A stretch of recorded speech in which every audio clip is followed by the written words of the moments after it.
अब बात करेंगे बजट की। केंद्रीय वित्त मंत्री निर्मला सीतारमण ने आज बजट पेश कर दिया है। उन्होंने कई घोषणाएं की हैं। इसमें मध्य प्रदेश के लोगों को कितना लाभ मिलेगा, ये जानते हैं। तो सबसे पहले बात करते हैं किसानों की। वित्त मंत्री ने किसानों के लिए दिए जाने वाले केसीसी लोन की लिमिट बढ़ा दी है। किसान अब 3 लाख की जगह 5 लाख रुपए तक का लोन ले सकेंगे। इसका सीधा लाभ पूरे देश समेत मध्य प्रदेश के किसानों को भी होगा।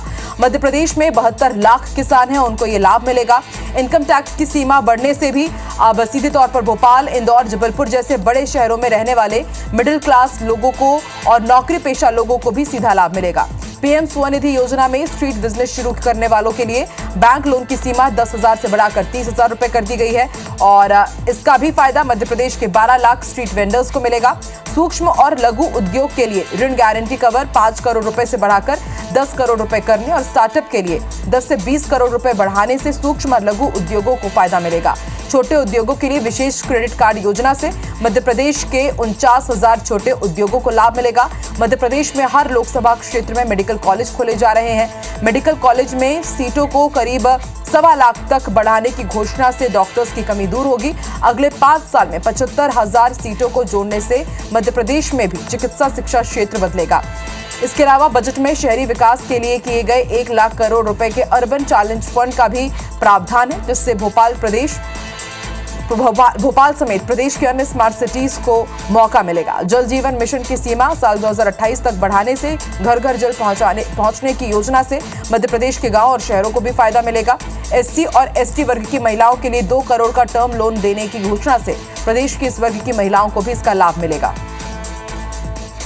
मध्य प्रदेश को विभिन्न योजनाओं में 50,000 करोड़ रुपए मिलने की उम्मीद है। मध्य प्रदेश के वित्त विभाग ने सभी विभागों से केंद्रीय बजट में अवसर तलाशने के लिए रिपोर्ट बनाने के निर्देश दिए हैं।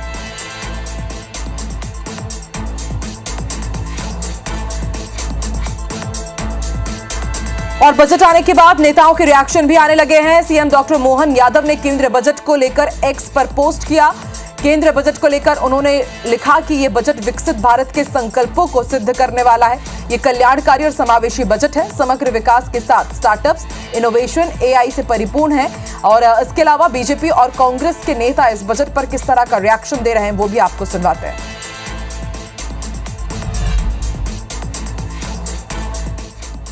मेडिकल में 75,000 सीटें 5 वर्ष के अंदर हम बढ़ाएंगे, तो वहीं आईआईटी के अंदर भी 75,000 सीटें बढ़ा करके ऐतिहासिक कदम इस बजट के माध्यम से हमारी सरकार ने लिया है। कृषि के क्षेत्र में प्रधानमंत्री धन धान्य योजना के माध्यम से 1 करोड़ 70 लाख लोगों को जो लाभान्वित होंगे, 100 जिलों के अंदर योजना शुरू होगी। रिसर्च के क्षेत्र में, एग्रीकल्चर में बड़ी सौगातें इस बजट के माध्यम से मिली है, इसलिए ऐतिहासिक बजट है। हमारे नौजवानों के लिए भी उन्होंने जो स्टार्टअप के लिए 10 करोड़ से बढ़ा करके 20 करोड़ की राशि जो की है, वो बहुत बड़ा काम सरकार ने किया है। और 12 लाख तक, 7 लाख से बढ़ा करके 12 लाख तक की इनकम वालों के लिए इनकम टैक्स नहीं लगेगा। इसमें मध्यम वर्ग के हमारे लाखों लोगों को इसका लाभ मिलेगा। नरेंद्र मोदी जी ने आज बजट पास किया देश का। हमारे दो का बजट, केवल उद्योगपतियों का बजट। कोई गरीब आदमी के लिए, कोई किसान के लिए, कोई मिडिल क्लास के लिए 12 लाख कमाओ, हम छूट देंगे। 12,000 रुपए रोज हर महीने का कर्ज आ रहा है भाई, कमाएगा कौन? ये हालत है कि देश 270 लाख करोड़ के कर्जे में चला गया। इस बजट में भाषणबाजी तो बहुत हुई, लेकिन मैं इसको चुनावी बजट के रूप में कहना चाहूंगा। एक चुनावी बजट है, और चुनावी बजट इसलिए है क्योंकि जिन राज्यों में चुनाव है, जैसे कि बिहार का उदाहरण ले लीजिए, तो बिहार में जो बजट दिया तुलनात्मक रूप से सबसे ज्यादा दे दिया। तो एक चीज इससे बिहार के लोगों में भी संदेश जाना चाहिए कि बीजेपी सिर्फ आपसे चुनाव तक का साथ है, और चुनाव के बाद ये आप लोगों को पीठ दिखा देगी ये पार्टी। तो राजनीतिक प्रतिक्रियाएं आपने सुनी, खबर तो आपने देख ली। अब जानते हैं खबर की खबर क्या है। ज्यादा जानकारी के लिए भोपाल से जुड़ रहे हैं हमारे संवाददाता दुष्यंत पराशर। दुष्यंत, आज देश का बजट पेश हो गया है और देखा हमने कि किस तरह से सीएम डॉक्टर मोहन यादव इसकी तारीफ कर रहे हैं, भाजपा नेता मंत्री इसकी तारीफ कर रहे हैं, लेकिन कांग्रेस इस पर निशाना साध रही है। हमारे दो का बजट इसे बता रही है। ऐसे में जनता भी जानना चाहेगी कि आखिर मध्य प्रदेश को इस बजट से सीधे तौर पर क्या मिला है।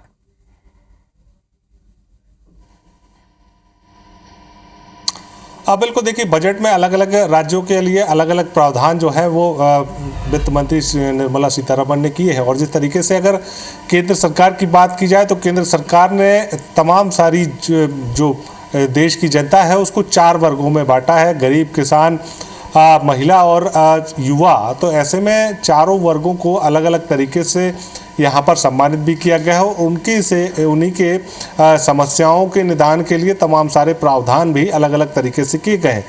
बात अगर मध्य प्रदेश के सीधे तौर पर लाभ की बात की जाए तो मध्य प्रदेश को जिस तरीके से बड़ी संख्या में किसान मध्य प्रदेश में निवासरत हैं, तो 75 लाख किसानों को यहाँ पर सीधे तौर पर लाभ इस पूरे प्रावधान से होगा। जिस तरीके से किसानों के क्रेडिट कार्ड की जो लिमिट है वो बढ़ाई गई है, 5 लाख तक कर दी गई है। तो ऐसे में किसानों को सीधे तौर पर इससे लाभ होगा और किसान जो है सीधे तौर पर किसानी को लाभ का धंधा बनाने की जो बात मोदी सरकार और मध्य प्रदेश की बीजेपी की सरकार लगातार कहती हुई नजर आई है, तो उसको यहाँ पर आगे बढ़ाया गया है। साथ ही साथ अगर युवाओं की बात की जाए तो युवाओं की जो लगातार स्टार्टअप्स की बात की जाए, सरकार लगातार इस बात को प्रोत्साहन देती हुई नजर आती है कि लोग नौकरी करने के बजाय उद्योगों की स्थापना करें, नए नए उद्योग खेलें, नए नए तरीके से काम करें, व्यवसायी बने, व्यवसाय करें। तो उसके लिए स्टार्टअप्स के लिए यहाँ पर 10 करोड़ से राशि बढ़ाकर 20 करोड़ कर दी गई है। जो लोग स्टार्टअप करेंगे तो उनके लिए कहीं ना कहीं सीधे तौर पर इससे लाभ होगा।